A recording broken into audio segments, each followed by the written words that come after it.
I, the Larpster Fart Duck. So this video will be about a strange octopus that walks on its legs. And it calls itself the Quadropus, and it likes going on rampages, and if we combine it, it will be called Quadropus Rampage. So Quadropus Rampage is taking place on an ocean world that has been severely injured by Pete, the god of the sea, and you will be playing as the four-legged octopus, a Quadropus, and he is Tak, the tennis racket wielder, with his pet Bingo. So Quadropus Rampage is an action dungeon crawler like game, and it's made by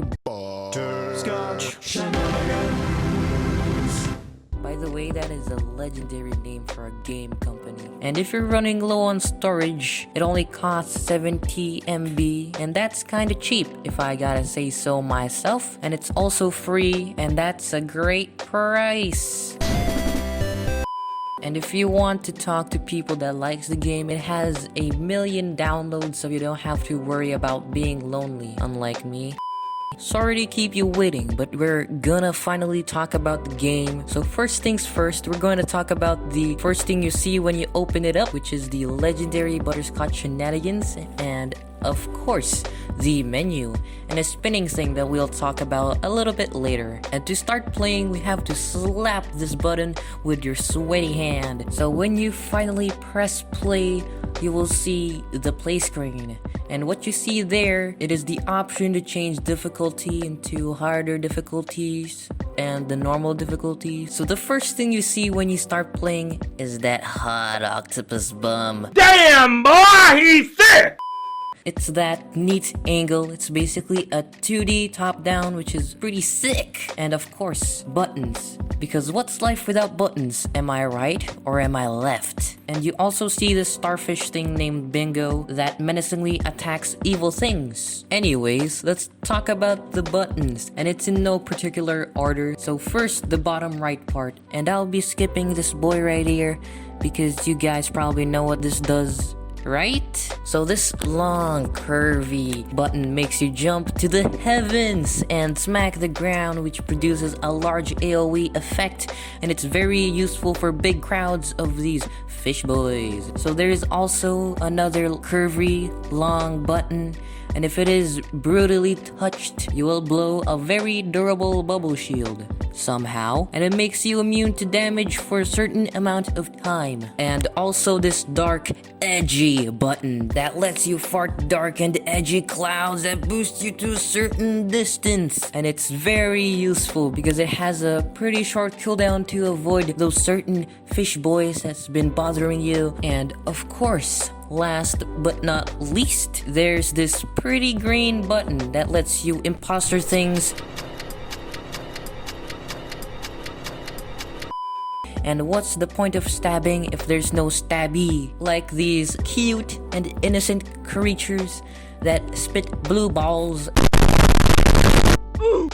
And these evil looking dudes that shoot lasers with their antenna like the anglerfish. Holy crap, that is creepy as heck, bro. And a hammerhead shark that really likes concussions somehow, and many more. Moving on, at the top, it has the rage bar and your current level. So the rage bar can be increased by attacking evil fish, and it will be constantly depleted, so you gotta smack things fast if you wanna go Kaioken. When you vigorously stab evil fishes, they might drop weapons that have just read it. Just read it.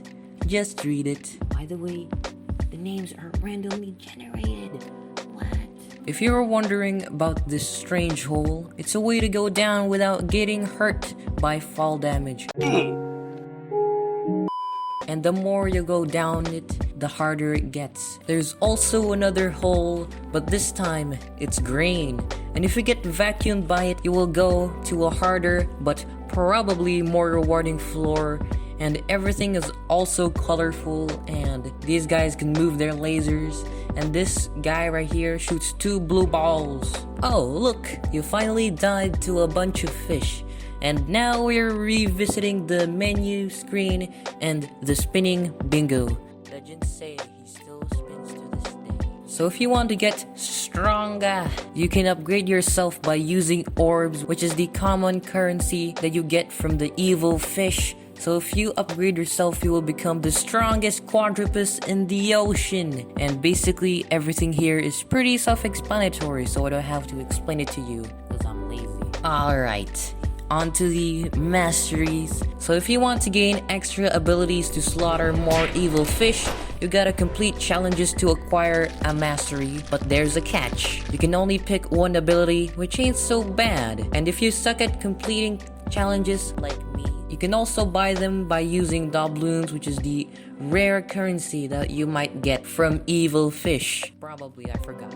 Okay, it's time for my opinion. And if I'm being honest, this game was one of the greatest games I've played in my 3 to 4 years of being a gamer. And it's also one of the games that made me stay up at night. And my first experience while playing this game was absolutely amazing and hilarious. So I'd recommend it to you. And of course, we shouldn't forget about the rating. And I'll be rating it 8.6 out of 10. And that's kind of good in my opinion. And of course, there isn't a perfect game out there, so I'll be having my personal critique about this. So this game can get repetitive and boring after a long time, like every game. And sometimes it's hard to get that sweet orb action because they're kind of rare. And that sweet doubloon action. And while I read the reviews, a person said that it's kind of pay to win. And I can kind of see that. But anyways, this game is